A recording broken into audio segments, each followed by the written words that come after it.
بسم الله الرحمن الرحيم halkan waa warsan TV qodobada galab ee telefishinkana waxa kamid noqon doona hadii la idmo maxay admis ka tiri hubka dhigista ay dawladda Soomaaliya ay ku dhawaaqday iyo dawladda Kenya oo sheegtay in maalinta berita ay tahay maalin ciid ah aan ku bilownay taliyaha guud ee ciidanka howlgalka admis ee Soomaaliya ayaa markii ugu horeysay ka hadlay ammaanka hubka dhigista ee ay dhawaan ku dhawaaqday dawladda Soomaaliya kaas oo maalmo ka hor laga dhaqangeliyay magaalada Muqdisho ee caasimadda dalka taliyaha qaybta booliska admis Hillary Siyo-Kano oo maanta shir jirayd ku qabatay xafiiska xalana ayaa sheegtay in wali uusan soo gaarin go'aankaasi isla markaana aysan jirin wax wargelin ah oo ay ka heleen dhanka dawladda federaalka Soomaaliya haweeneydan ayaa intaasi ku dartay in marka ay helaan dukumeentiyada dawladda ee ku cad amarkaasi ay qaadanayaan tallaabada markaasi ku haboon ama doorkooda sidoo kale waxay tilmaantay in inta ka horeysa aysan faragelin doonin go'aanka dawladda federaalka Soomaaliya isla markaana ay ka wardhoorayaan madaxda qaranka tafaasiisha qorshaha hubka dhigista ee ay ku dhawaaqday dawladda federaalka Soomaaliya wali ma soo gaarin balse wali marka aan helno dukumeentiyada ayaan ogaan karnaa kaalinta aan ku leenahay inta ka horeysa ma faragelinayno ayay tiri dhanka kale waxay ka hadashay wada shaqaynta ay la leeyihiin booliska Soomaaliya iyadoo shaacisay in ay abuurtay kalsooni weyn oo u dhaxaysa labada dhinac isla markaana ay leeyihiin xiriir toos ah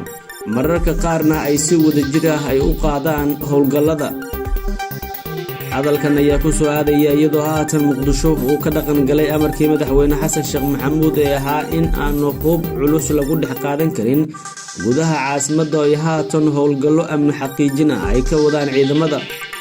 dawladda federaalka Soomaaliya go'aankeeda kuma shaacin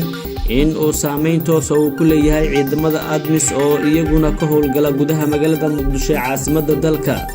si kastaba ha noqotee dawladda federaalka Soomaaliya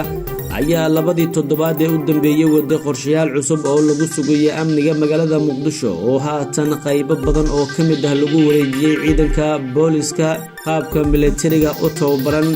ee dhawaan ka yimid gudaha dalka Uganda ugu dambeyntii Kenya ayaa shacabkeeda waxay u sheegtay in maalinta berita ay tahay maalin ciid ah xilli dalalka islaamku aysan wali isku raacin in ay beri tahay ciid wasaaradda arrimaha gudaha ee Kenya ayaa fasaxday dadweynaha maalinta Jimcada beri ah si ay u xusaan ama ugu dabaaldegaan maalinta barakeysan ee Ciidul Fidriga islaamka ayaa diinta labaad ee ugu weyn dalka Kenya taasoo ka dhigan in 10.9% dadka Kenya ay yihiin dad muslimiina si kastaba ha noqotee beri oo Jimca ayaa loo badinayaa in ay tahay iyadoo badi Ramadaanku uu ku dhamaado 29 bisha hase yeeshee dalalka islaamka ayaan wali isku raacin in beri ay tahay ciid iyadoo sidoo kale ay ku xiran tahay natiijada aragtida bisha Shawaal dawladda Sacuudiga ayaa galabta isku diyaarinaysa in ay raadiso bisha Shawaal sida lagu yiri qoraal kooban oo lagu soo qoray bogga Haramayn Shariifeyn wararkii wanaag inta